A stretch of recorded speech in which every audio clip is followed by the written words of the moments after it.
All right. All right, welcome again. This program is part of the Presidential Primary Sources Project. My name is Therese Perlowski, and I work with the Presidential Primary Sources Project. I'll be your moderator today, so if you need anything, feel free to chat me, let me know. Our presentation today is Nothing to Fear But Fear Itself, Roosevelt's First Inaugural. It's presented by Jeff Urbin from the Roosevelt Presidential Library. The Presidential Primary Sources Project is a partnership between Internet2, the National Park Service, and the National Archives. This is just a quick disclaimer for anyone participating in our distance learning session today. You are agreeing to be recorded, streamed, and archived as part of our project. We do keep all of our recordings on our YouTube channel so that students and teachers can access them at a later date. We're really excited to have you, and we want to make sure you participate as much as possible today. So I'm just going to go through some options and opportunities for participating. Some of you indicated on your registration that you'd be willing to participate via video, which is great. If you have done that, I will try to promote you so that we can see you. But if I forget, or you want to be promoted so you can participate via video, just drop it in the chat and I'll work on promoting you once I'm done here. We'd love to have you do that. You can also participate via audio. So there'll be opportunities where Jeff will ask you for your thoughts, ask you to answer questions. If you want to answer one of those questions or you have a question, there's a little raise hand icon that looks like a little yellow hand. If you click on that, I'll be able to see that you raised your hand, and I'll work on, calling you out and helping you unmute. And then there's always the chat box. So please feel free to use that too. You can use it to ask and answer questions. All that said, we absolutely want you to participate as much as possible, but please just be respectful of those interactive options. Keep it focused on what we're here to talk about today. All right, just a final thanks. For more information about our upcoming programs, which go through the end of March, and to find our recordings, you can check out our website, internet2.edu/ppsp. And with that, I'm going to go ahead and hand it over to Jeff. Great, thank you so much. Good afternoon, or good morning, everybody. So pleased that you're able to join us here today. I'm coming to you actually from a little studio in my home. The Roosevelt Presidential Library is currently closed because of the pandemic, but we are hoping to open soon.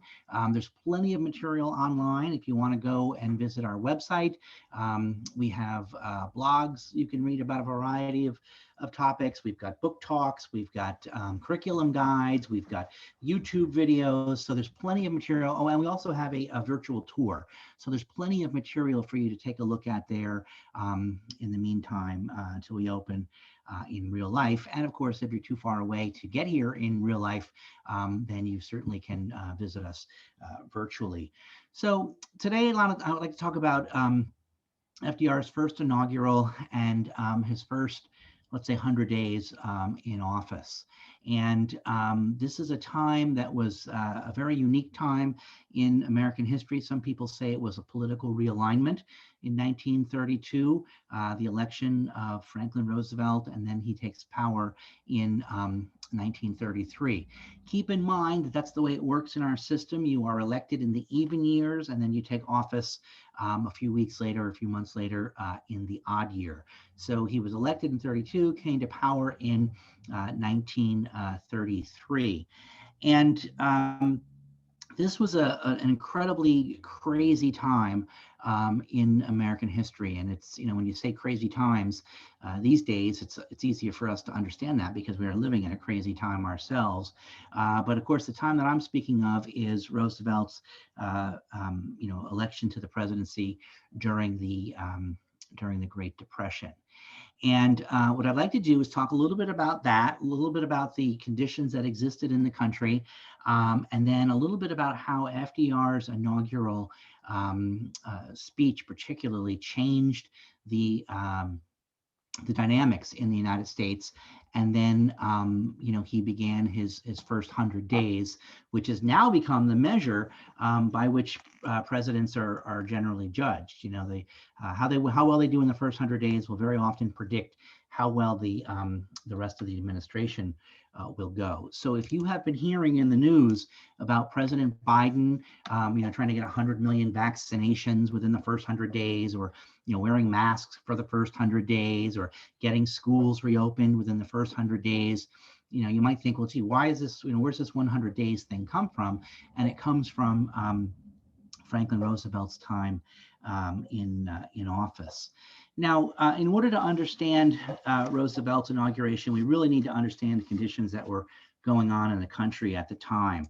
And the Great Depression was in a lot of ways very much like this pandemic that we're having now, right? It wasn't something that was just specifically centered on the United States. It was a world, global economic depression. And so there was no place for the United States to turn for help. You know, it's not like where sometimes if one country has a disaster or you know, a crisis, they can look to others to help them out. Everybody in the country, everybody in the world was pretty much in the same boat in terms of the economic depression. Farms were failing at a rate of about 1,000 a month. And so what that means is that every month, 1,000 farms closed shop. They, you know, turned off their tractors, shut up the barn, and you know, declared themselves defunct. Now, why is that important? Well, it's important because in the 1930s, this was before, you know, giant, agriculture, you know, and so what it meant was that much of the population at the time, almost 50%, were living on farms of one kind or the other. So if you have a situation where half of your economy, farmers, are having a huge major crisis like the Great Depression, it's really going to impact the rest of your economy. Banks were also failing by the thousands each month. And what that means is that banks no longer had the money to provide people with loans. And of course, you know, if you've ever, you know, had to save up for something to purchase, you know what that's like, right? You don't happen to have, you know, $80 for a new video game floating around. So you have to save up for that with birthday money, Christmas money, babysitting, lawn care, whatever it is you do to get your money. You have to save up for that. And if you have those savings, then you can go and purchase that game. And, you know, the problem with the Great Depression was that people lost their savings, right? The money they had in the banks went away. Because people, you know, tried to get that money out of their own accounts, and they used that to, you know, to sustain themselves when they didn't have jobs. And the other problem is that without the money in the bank, people who wanted to start businesses couldn't borrow money to start those businesses. Unemployment in the United States had reached about 25% on average. And what that means is that it was as high as 60% in some places, and a little, you know, lower in others. But on average, 1 out of every 4 people were out of work. So let me show you what some conditions look like in the country, you know, at that time. So here is a farm from the Great Depression. All right, and you can see how well this farm is doing, right? The land is dead, it's barren, it's done, it's toast. And part of this was because there was over farming. And, you know, these guys, in order to try to make more money, planted more crops. And what ended up happening was it created a downturn in the economy. If there's too many crops, it's a simple thing of supply and demand, right? So if there are too many crops coming to market, then the price of those crops goes down because they are so abundant. Think about a box of pizza and a group of your friends, right? So you've got a group of friends, the pizza shows up, and everybody opens it up and gets a piece of pizza. There's no fighting, everybody gets a pizza. But what happens when it comes time that people want a second slice and you open that box and there's 1 slice left, right? That's when friends turn on each other. Okay, that's when things get ugly. And that's kind of how it was with this idea of farming. You know, when there were lots of crops being brought, lots of slices of pizza, then suddenly they weren't as valuable as that last slice of pizza. So that's what happened with farms, but this is what many of them look like. And this resulted, this kind of lack of anything growing on the land resulted in huge dust clouds like this. And this was sometimes called the Dust Bowl. And the reason it was called the Dust Bowl was because literally hundreds of millions of tons of soil blew away. There was nothing there to hold it down, no roots, no moisture. And so the wind would come along and it would pick this up and it would blow it away. Have you ever been to the beach and the wind comes along, right? And suddenly you're pelted with sand? Well, now multiply that by millions. And a lot of the topsoil that was out there was simply blowing away. So much so that the skies in places like New York City, Washington, D.C., Boston would sometimes be blackened out by these dust clouds. And if you were a farmer who didn't grow, let's say, crops, but let's say you were a cattle farmer, first of all, your cows would be very sick because the soil wasn't there to hold the grass that they would eat.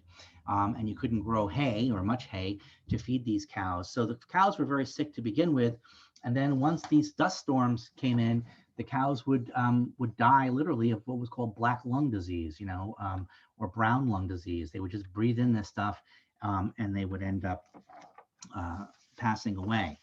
This is what it looked like in cities. So here you have a guy leaning against a building, right? He doesn't have a job to go to. He doesn't have work to do. And you had 1 out of every 4 people kind of living in this sort of a situation and in this kind of a condition. Here is a soup line, and this is in, New York City. And this is a long line, blocks long, of men waiting to get a bowl of soup, a crust of bread, maybe a cup of black coffee, and that would be the only meal that they would have for the day. So this is what the United States looked like when Franklin Roosevelt came to office. Now, we're taught that the Great Depression is an economic problem. And in many ways it was, with the unemployment being so high, with the banks closing, with factories closing, with farms shutting down and closing. So the thing I want to describe is that everything has like a circular ripple effect.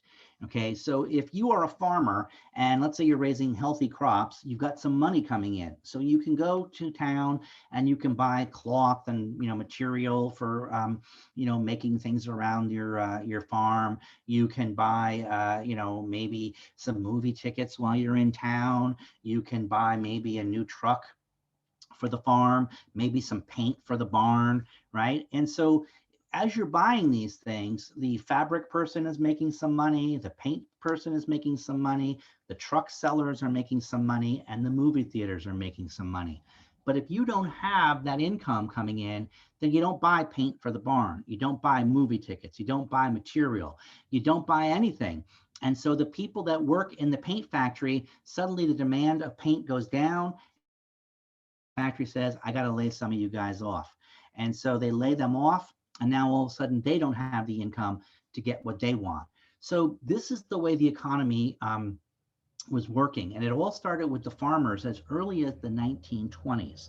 So we're taught that the Great Depression, started in October 1929 when the stock market crashed.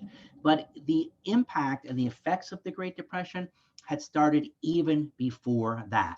So that's kind of like, have you ever had a situation where maybe on a Wednesday, you wake up and you're feeling kind of like, I don't feel so good. You don't feel so right. But you push through the day and you get home and maybe you take a nap, and Thursday you wake up and you still don't feel so good. And, now your mom says, oh, what's the matter with you? You've been kind of loping around, and you say, well, I haven't been feeling good the last couple of days. So then mom takes your temperature and she finds out, oh, you've got a temperature, right? That's kind of like when the stock market crashed. That's when everybody said, oh, look, there really is something wrong. But you knew something was wrong going all the way back to Wednesday, right? When you first weren't feeling well. But the stock market crash, the taking of the thermometer, was the real live evidence that yes, there was a fever. And yes, there was a problem with the economy. Now, what made this even more crazy in the minds of many people was that, yes, the stock market collapse and the Great Depression was no doubt an economic problem. But it was more than that. It was also a spiritual and emotional problem. And we don't generally talk about that in terms of, the Great Depression. But people lost hope.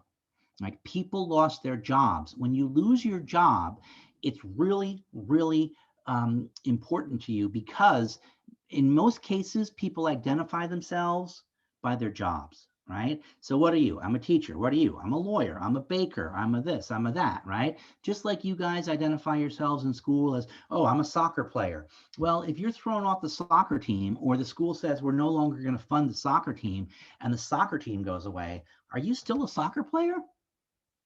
Well, sort of, but not really, because there's no tournaments, right? There's no games, there's nothing to play. And that's kind of what happened with the Great Depression. When people lost their jobs, they lost a big part of their identity. They lost a big part of who they were. And this was especially troublesome for men because men were sort of the breadwinners of the family back in those days, right? This is before, women really entered into the workforce. So you would feel like a tremendous failure if you had a job and then lost the job and suddenly you can't take care of your family. Suddenly you can't put food on the table. And in fact, many men left their families and hit the open road. And here is a picture of what we commonly would call a hobo. Right? And these guys would leave their homes, they would go off looking for work. And the idea was they would go to the next town over, they get on a train, maybe go, 2 states over. And if they could find jobs, then they might send that money back to the family and support the family that way. So that was one problem. It was an emotional problem. The suicide rate tripled during the Great Depression, because people lost a sense of hope. Now think about this. You know how you're feeling, right? When this pandemic first happened, it was kind of exciting, like, oh my God, what's going on? Ooh, kind of like a snow day, kind of crazy, and then it kind of got, okay, well, we're in a routine now. Okay, we'll get doing what we need to do. And, okay, now we got it, and then after a while, it kind of becomes like, wow, I'm sick of this. I'm sick of logging onto these things. I'm sick of, wearing the mask. I'm sick of washing my hands. Well, this has just been going on for really actually just less than a year, right? It started in March of last year. Today's the second day of March. So it's gone on just about a year. Now imagine the Great Depression, which went on for 10 years. Imagine how you'll feel if you're feeling like that now. Imagine how you'll feel 10 years into this. And that's how people began to lose a sense of hope. This is never going to end. It's never going to get over. It's never going to get better. And in fact, the suicide rate tripled. Now, let me just say right here, things always get better. You just got to hang on. So if you're feeling troubled, talk to somebody, but things will always get better.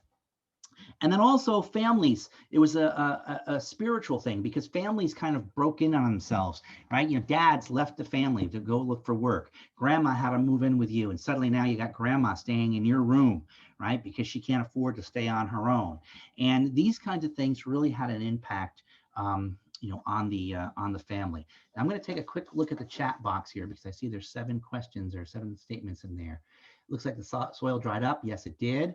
Blah, blah, blah. How did the market crash? That's a great question. Well, the market crashed because there were people that were in the stock market that should probably not have been in the stock market. The stock market really is, and I'm not an economist, so an economist would explain this to you differently, but the stock market is kind of like a gambling, okay? You buy a stock low and you hope that the price goes up, and then you sell that stock and you keep the money that's in between there, right?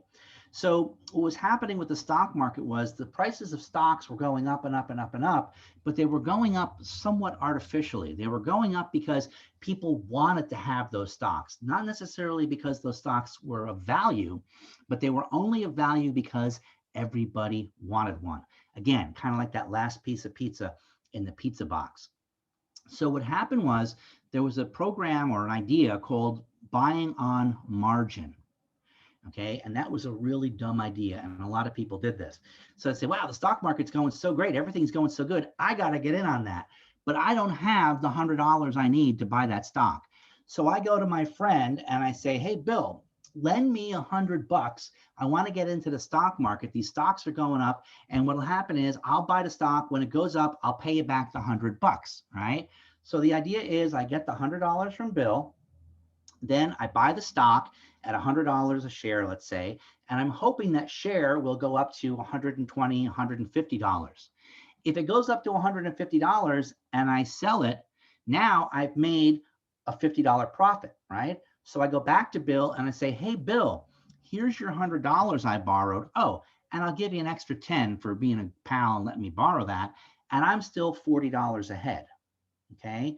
But the problem was when the stock market crashed, suddenly everybody began to sell.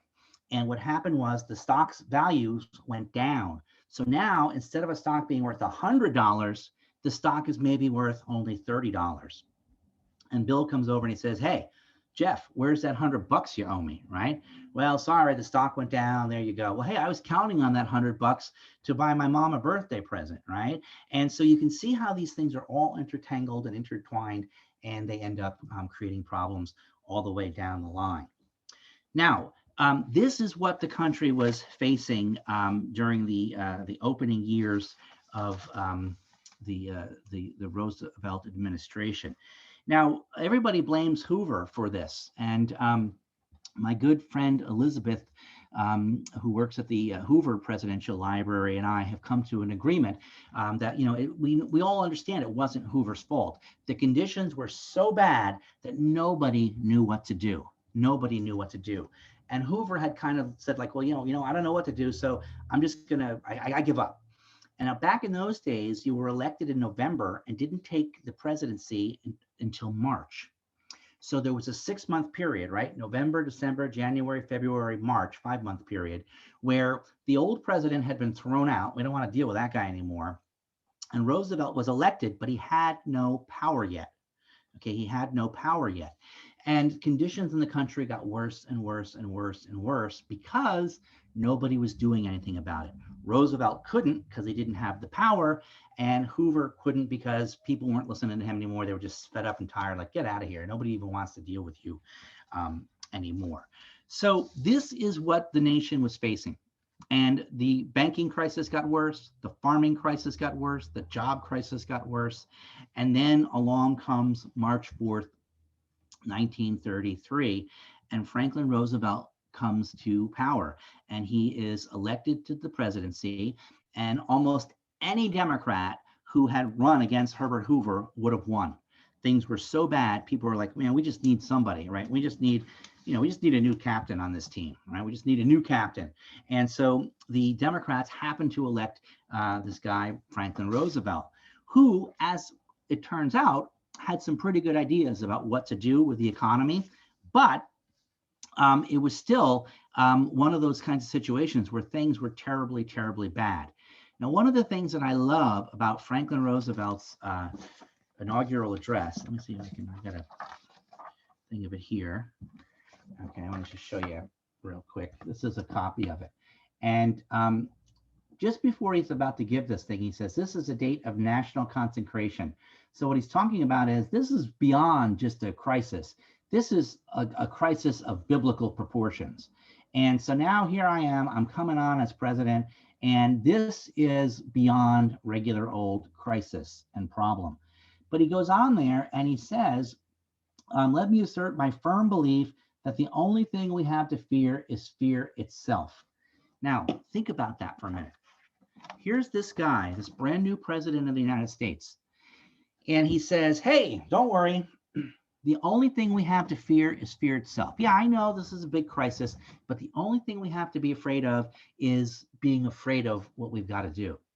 How does that sound? If you were, let's say, put yourself in the shoes of somebody in the 1930s, would that make you feel better given the situation I've just described? 25% unemployment on average, suicide rate tripled, banks going under, farms going under, people losing their jobs, people losing their homes, fathers leaving their families. Is that going to make you feel better when the president gets up there and says, hey, you got nothing to fear but fear itself? Anybody want to weigh in on that?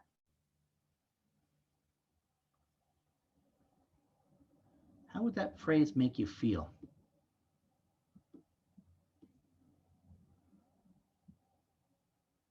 Anybody? Well, let me put it this way. Let's say you and your friend build a raft, right? And you go out, you build this raft, and you get the raft out there, and it gets caught in a tide, and suddenly it's going out to sea. And as it goes out to sea, the ropes that you use to tie the raft together begin to untie. and off goes one log, and off goes another log, then off goes another log. And then you look out and you see these fins circling the 3 logs you're still standing on, right? And so now your raft is falling apart. There's a tide taking you out to sea, and you're being circled by sharks. And you're nervous. You say, oh my gosh. And your friend says, oh, don't worry. The only thing we have to fear is fear itself. Right? How's that going to make you feel? Let's see. It looks like Birchwood said hopeless and angered. Rebecca said it would make me feel like it's time to fight for our future. Okay, great. Okay, that's exactly right. That's awesome. There's 2 different ways you can react to that.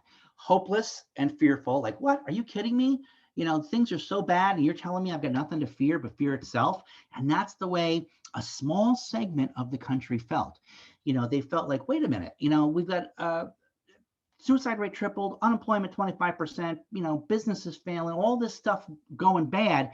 And you're telling me the only thing I have to fear is fear itself? I have to worry about feeding my family. I have to worry about a place to live. I have to worry about putting my kids to school. You know, these are all the things I got to worry about. I got a heck of a lot more to worry about than fear. But most of the country took it the other way, because what Roosevelt basically said was, listen, we have hit rock bottom, right? We are there. We are at the bottom. We've got no place to go but up. The only thing we have to fear is fear itself. We can sit here and get panicky. We can sit here and give up, which is kind of what Hoover had done. Or we can get moving. We can get going. We can begin to make things happen. And that is exactly the way the nation took that. It's kind of like, if you've ever seen those disaster movies where somebody's panicking, oh my God, and somebody grabs them and slaps them and says, Bill, get a grip. Get control of yourself, right? That's exactly what Roosevelt did to the country. And on that day, March 3rd, 1933, March 4th rather, what happened was Roosevelt slapped the face of the nation and said, look, it ends here. Now there's a new beginning. Now we begin to make things better. And what Roosevelt did was he began to enact legislation to meet the crisis. Now, partly this was a miracle, right? Because you're thinking, wow, you know, everything was going so bad. How do you even begin to get things to work? Well, part of the way is you realize that there's no other way out except to go forward. And that's what people did. And so they began to support his ideas. They began to support what it was that he was saying, what it was that he was working toward. And what he did was he gave them a sense of hope, right? Remember, they had lost hope. Hope, very important. He gave them a sense of hope. It's kind of like, if you ever, I don't know about you, but that's how I was in school. You ever been doing like so bad in school that you're like, oh, there's nothing I can do to pass this course now. It's too late, right? And then your teacher comes in and says, listen, if you promise to start doing the reading and, you know, do really well in the next quiz, you know, you could begin to dig yourself out of this hole. You know, I'll give you an extension on the term paper, but, you know, there is hope. You can still pull out a passing grade in this thing, right? Now, all of a sudden you say, wow, there's a chance. There's a chance, right? Now, of course, I'm going to tell you right here, students, the best thing is don't get yourself into that position. Okay, do the reading ahead of time, study for the quizzes, get the paper done on time. That's the way to do it. But if you're in that situation and the teacher throws you a lifeline and says, look, you know, there is a chance. There is a chance. That's what allowed Roosevelt to turn this whole thing around. And in fact, what he did was he began a series of legislation. And from March 4th until March 16th, literally the first 100 days of the Roosevelt administration, Roosevelt was able to pass 16 pieces of legislation. Okay, now this is really important. Listen to what I'm saying. He was able to pass 16 pieces of legislation. These are not executive orders. Right? These are not, presidential decrees. These are pieces of legislation that are introduced into the Congress, go through the House, through the Senate, and then back to the president's desk for signature, just the way laws are supposed to do. And the Bank Act, the Emergency Banking Act, which basically shut the banks down for a week while they figured out how the banks were, we're going to be able to be stable enough to continue. That Banking Act took exactly 1 day to pass through the House, through the Senate, and back to the president's desk for signature. Literally 8 hours. Okay, and that would be the equivalent of whoever's in charge of the pizza, everybody's scrambling for that last piece, close the pizza box down, say, all right, oh, we're closing the pizza box down. We're going to take a look at what we got here, and we're going to get a decent way and a fair way of distributing this last piece of pizza. Okay, but first we're going to close the box down. Nobody gets anything until we figure this out. And that's exactly what the Bank Act did. And what this did was, now think about this, he called it a bank holiday. Imagine the president comes on and says, okay, everybody, guess what? Those of you that still have money in the bank, from now on, you can't get it for a week. I'm just shutting all the banks down. Wait a minute, what? I had money in there. I can't get to it now? But he calls it a bank holiday. Okay, he calls it this holiday, right? Everybody likes a holiday. Woo, holidays are fun, right? And so this psychologically begins to make people feel, oh, it's not a crisis. It's not a shutdown. It's a bank holiday. He's closing these things down. So we take a little breather, figure out what's going to go on, and then we begin to work from there. And this cadence, this tone, this change in approach had a tremendous impact on the American people. Hoover looked grumpy all the time. I don't know. He was in over his head at that point in time. But the American people said, you know what? We're going to give this guy a chance. And he says, good, because the only thing we have to fear is fear itself. We're down at the bottom. The only place we can go is up. So listen to me. Let's get on it. I got some ideas. And he creates these 16 major pieces of legislation, which are passed in the first 100 days. It is the most legislatively active period in American history. Now, you may have heard President Biden has been doing all these executive orders, right? He's reversing this, he's changing that, he's doing this, he's doing that. That's by executive order. That's not passing legislation. That's simply signing an executive order. The legislation goes through the House, through the Senate, and then gets passed. Very much like they're trying to do right now with the stimulus bill. And they're going to try to be doing with some of these other things. That's the difference between an executive order and a piece of legislation. Now, the way this played out is people began to think, wow, you know what? This guy's got some ideas. And the reason he had these ideas was because he was the governor of New York State during the first 4 years of the Great Depression. So many of the programs that he puts forth were tried out as small experiments here in New York State first.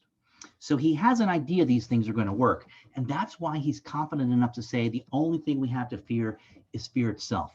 I've been through this. I was doing this back in the state of New York. I think I've got some ideas to get us moving again. All I need is a fair level playing field, you guys to give me a chance, work with me on this. And that's exactly what they did. So I want to share with you, first of all, let's ask, are there any questions or comments so far before we go any further? I don't want to get too far ahead here. Okay. Anybody?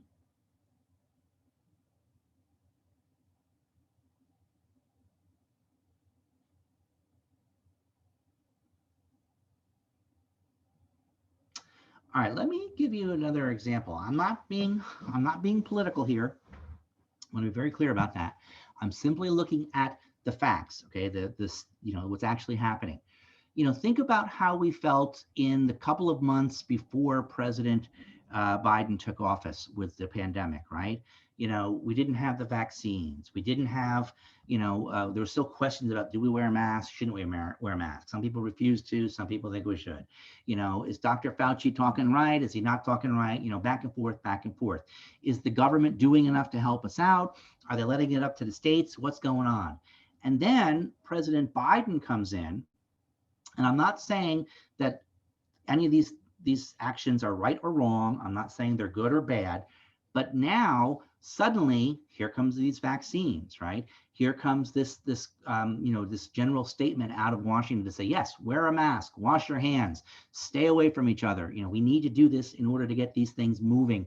The progress against the pandemic moving again. And you begin to see a sense that somebody has a plan on how to do this. We don't know if it's going to work. We'll see if it works.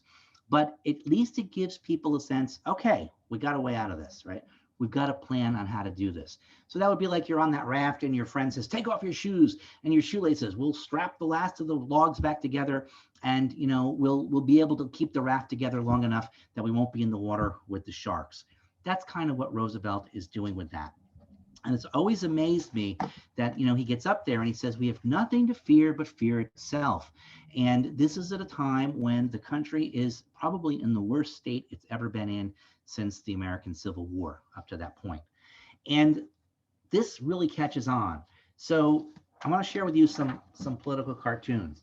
So here we see a political cartoon, and this is Congress over here, and this is Roosevelt leadership. And this is the public, right? So all of a sudden, you got this ox, right? These oxen that are pulling Congress along, right? Plodding along. And here comes Roosevelt, and he hooks up his car, and he's pulling Congress along. And that's how people began to feel, that Roosevelt was injecting a sense of energy, a sense of power, a sense of urgency, a sense of direction.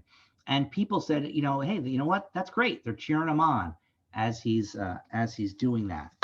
Here is another one, right? So Roosevelt comes in, and this is him. He's at his desk, and he's got all of these, problems here, and he's sweeping them away with a balanced budget, right? So he's got a plan on how he's going to do this. Okay, here's all these problems. Here's what we're going to do. We're first going to get our financial house in order, and once we know we got the money to do what we got to do, then we'll start handling these things. But we're not going to let them get in our way in the meantime. Here is one of my favorites, and it ties really into this time of month. It says the March lion up at the top, and there used to be an old saying that March comes in like a lion and goes out like a lamb. And so here's Roosevelt, and this lion represents the financial crisis, and Roosevelt is coming in here, and he's got the whip, and look, he's determined. Boy, look at that look on his face. And you're going out like a lamb. Okay, and this is what people began to feel like. Now, here's a great one also, because this is $500 million of government costs, right? And here's the Senate over here, and here's FDR over here, and they've got a saw, and they're beginning to cut down all this government waste and all this government cost. And the Senate's like, oh, I don't know if this is such a good idea, right? He's got his hands over his eyes. And over here, the public is saying, woohoo, that's great. Go ahead and do it. So Roosevelt had the support of the people because he gave them a sense that there was somebody in there that knew what they were doing and was beginning to make things happen. Now, part of the reason he was able to do this was because he had a great set of ideas and confidence in himself that he was going to be able to pull this off. And part of that confidence came from the fact that in the 1932 election, people were so fed up with the Republicans and so fed up with President Hoover that they voted a lot of Republicans out of office. So the House and the Senate had huge Democratic majorities. So what that means is you could think of the Democrats as being Roosevelt's team, right? Because he was a Democrat. So he's the captain of the team, and he goes to these guys and he says, all right, here's what I want to do. I need you guys to support this. And because they're sort of on the same political team, they're more likely to support that. And he had so many team members in the House and in the Senate because people had associated the Republicans with causing the Great Depression, or at the very least not doing anything to solve the Great Depression. And so he had a lot of that support. Then what happens is, just like that rippling effect we talked about, where, if you lose your job, you don't have any money to buy things, and so the people you're going to buy stuff from begin to lose their jobs. Well, that rippling effect begins to turn itself around because people begin to feel a sense of confidence. People begin to feel like, hey, maybe I can do this, right? The teacher gives you that quiz and suddenly you get a 75. Wow. Hey, that's not bad. It's not great. but it's better than the 42 I got last week, right? So now you're beginning to make progress, and now you build on that 75. Next time, my goal is to get an 80, and then the time after that, I'm going to try for an 85, and that's what begins to happen the way these things go around. Okay. All right. Any other questions or comments? Let's open it up to folks here. Does anyone have any questions? Feel free to use the chat box. Okay. Somebody says, I thought it was the other way around. I'm not sure what they're referring to with that. I'm not quite sure what folks are talking about with that. So what we're really talking about here, boys and girls, is this idea of leadership. Okay, this idea of having a plan, this idea of what happens to get people to move in a direction, right? You've got to go out there and you've got to give people hope. You got to give them something to believe in, and you got to give them something to work for. And that's what Roosevelt does in his inaugural address. He comes in and he says, listen, there's a new sheriff in town, and it's me. And here's how we're going to handle this situation, okay? I know you guys are losing your homes. I know your banks are closing. I know your farms are closing. I know all this stuff is happening, but you got to give me a minute, shake out of it, and get back in the game. Get your head in the game, right? You probably had coaches tell you that, right? All right, you blew the last shot. Big deal. Don't worry about it. That's over. We still got X number of minutes in the game. Get your act together, get your head in the game, and let's make this happen. And I'm here with you. And listen to that. The crowd is with us as well. And so now we're going to begin to move along here. That's the excitement that Roosevelt brought. And I get goosebumps just thinking about it, right? Because that's what he did. He got us going again. Okay, so a couple questions. Who makes the cartoons? The cartoons are done by artists who are called political cartoonists or editorial cartoonists. And what these guys do is these cartoons used to appear in newspapers, and they would sum up how people were feeling in pictures.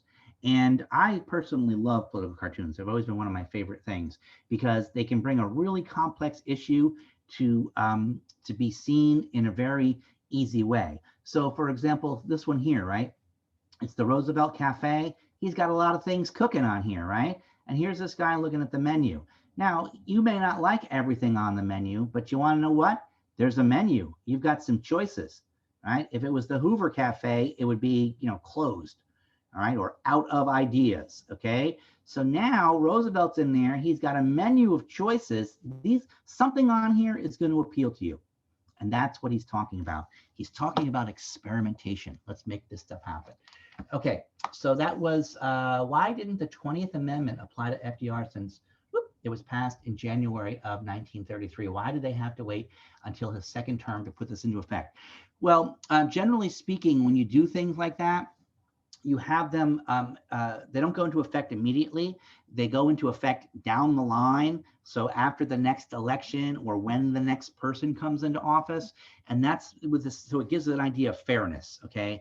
So we're not gonna, like, if you're playing a game, like let's say you ever play a game with your friend and all of a sudden he's got all the points or he's got all the, he's winning. And he says, okay, from now on, we're gonna play the game this way. Like, no, you're already winning. You can't do that.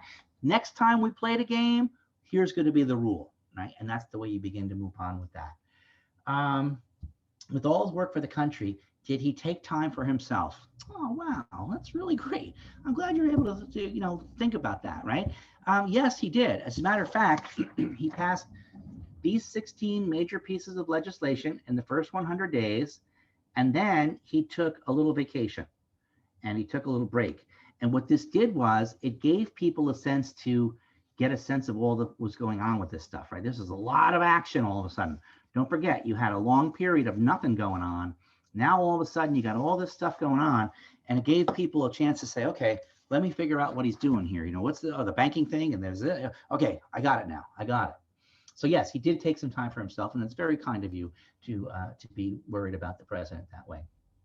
What was the point of determining that the U.S. was out of the Depression? Ooh, great question. Now, a lot of people will talk about the New Deal. And the New Deal, I happen to have a chart right here. You guys have all seen the periodic table of the elements for science. Well, we created a periodic table of the New Deal. And what Roosevelt did was he created 44 programs of the New Deal. These are some of the people who helped him to do that and some of the crises and things that he was able to solve. So the idea here is that this was a lot of activity, a lot of government movement. Compare this to the periodic table of, let's say, President Hoover. Womp womp, right? So here you got all these programs coming in here and making these things happen. And all of these things had an impact on the way things were going in the Great Depression. And it did help people. It's moved people along and helped people along. But the Great Depression, the New Deal, was never intended to end the Great Depression. I mean, there was a hope that it might. But what the New Deal did for the Great Depression was it got us through the crisis. It really wasn't until World War II, with 100% employment, because young men went off to the war, and women went to the factories and began to make tanks and tents and guns and all that sort of stuff, that we got back to full employment. But let me give you an example of what the New Deal was able to do. Let's say it's Friday night, and you're done with the week, woohoo, right? And you got a couple friends, maybe over because they're in your pod, right? And so you're eating popcorn. You're watching a movie. You're eating popcorn, and you get down to the bottom of the bowl and you eat one of those really hard kernels of popcorn, and you throw it in there and you chomp down and you crack a tooth, right? Ouch. Okay. So now, what are you going to do? It's 11 o'clock at night. The dentist is not open.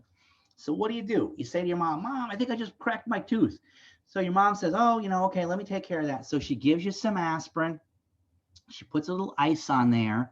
And she said, in the morning, I'll call the dentist, right? So you go to sleep as best you can. In the morning, she takes you, throws you in the car. You go off to the dentist. The dentist goes in there. He drills out the tooth, the crack where we had it, and he puts in there a filling, right? And he grinds it down, polishes it all up, and you're good as new. And then he says, as you're walking out the door, hey, you, don't eat those kernels anymore. Stick to the white, fluffy part of the popcorn. That's what the New Deal was for the Great Depression. What the New Deal was designed to do was to bring about 3 R's: relief, recovery, and reform. Now, it would be great if you could, become familiar with some of these programs that are on here. But if you don't have time for that, the thing you need to understand about the Great Depression and the New Deal is that the New Deal brought about relief, recovery, and reform. So it's just like that example I gave you with the popcorn. So you crack your tooth, right? That's the Great Depression. Yikes, right? And so now in comes some relief, the aspirin and the ice. And in terms of these programs, it might be getting you a job.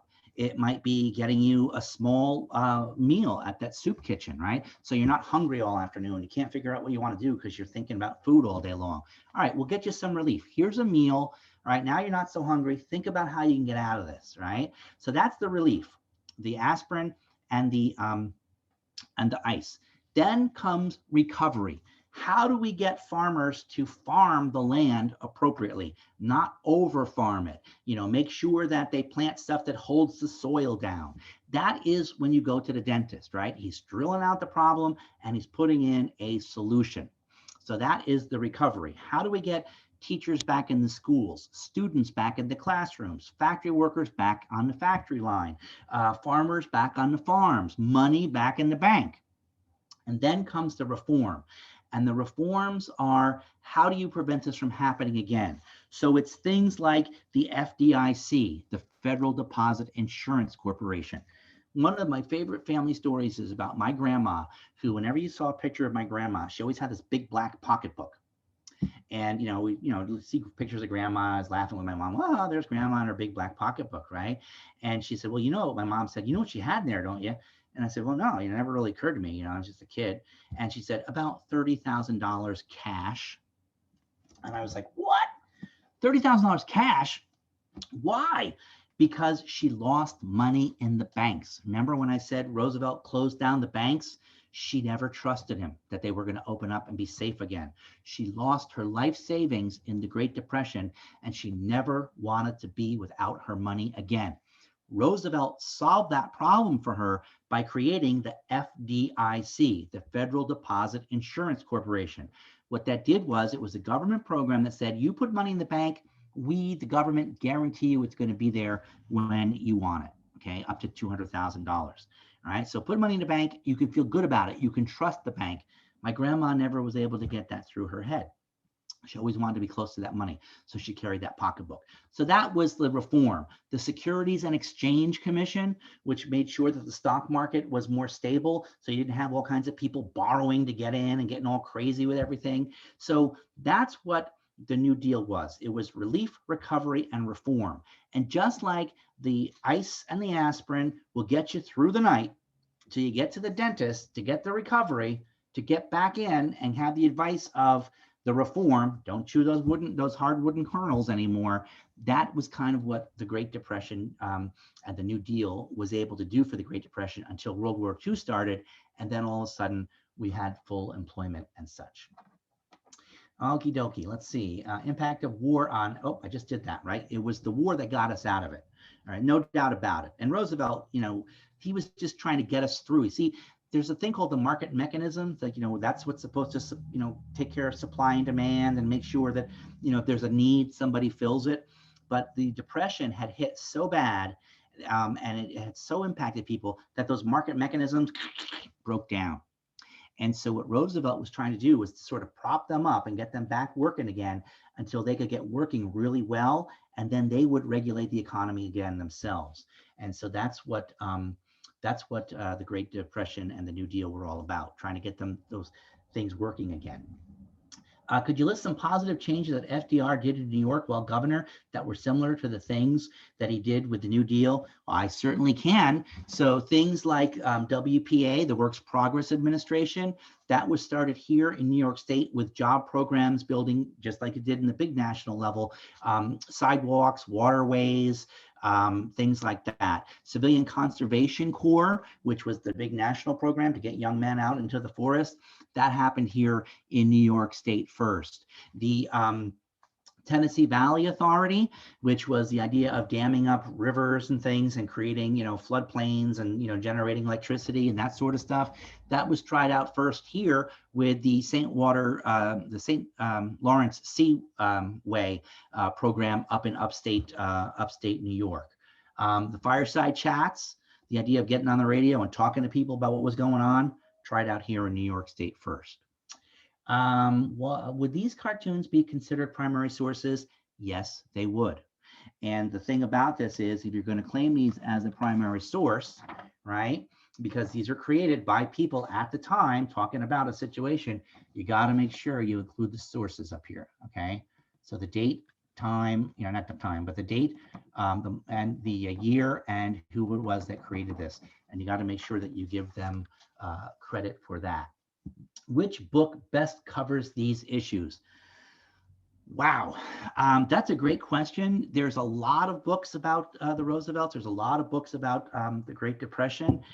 What I would suggest you do is start off by going to our website, going to a thing that says for teachers, and even if you're a student, you can do this. Go to the part that says for teachers, and then there'll be a thing that says curriculum guides. Go down to curriculum guides and click on Teachable Moments, the Great Depression. And there are 14 little segments that you can watch all about what happened during the Great Depression, about the stock market crash, the bank crisis, all those kinds of things. And you'll be able to get a sense about what that's like first and foremost. Then if you want to go on from there, I would go to our, we also have a book list on there, and you can get a whole bunch of different ideas about that. Now, the reason I can't really describe one really great book is because a lot of people, there's so much to write about there, right? And your teachers probably tell you this too, that if you're going to do a report, you got to narrow your focus. Well, there's books about the CCC, there's books about the TVA, there's books about WPA, there's books about the Writers Project, which was called Federal One, which was, when you have maybe in school you have your theater people, right? Well, these aren't construction worker guys, right? So, they're not going to go out and build construction stuff. So let's give them a job painting. Let's give them a job putting on plays. Let's give them a job doing concerts, right? Let's give the guys that are in, the shop class jobs doing shop type stuff. Let's find out the skills people have, give them jobs. They'll get a little bit of money, but more importantly, they'll get a purpose. Okay, what are you doing, unemployed actor? Oh, I'm sitting around because I'm unemployed. How about you put on a play? Now what are you doing, unemployed actor? Oh, I'm putting on a play for the annual, the local nursing home to cheer up the old folks while they're in there. And now I've got lines to learn. I've got sets to build. I've got a character to develop, and that lifts the spirit like you can't believe. It's kind of like you're sitting around on a Friday night. Oh, I don't know what I'm going to do. And then your friend texts you, hey, man, you want to go here or there? Get together for a slice of pizza or go to the mall or, play, video games. Now all of a sudden, hey, yeah, great. I'm going to play video games. And that picks you up. Okay, sorry, but can I get the web address? Yes. What I would do, you can do two ways. You can either just Google FDR Presidential Library and then, go to our webpage from there. Or you can go directly by going www.fdrlibrary, all one word, .marist, M-A-R-I-S-T,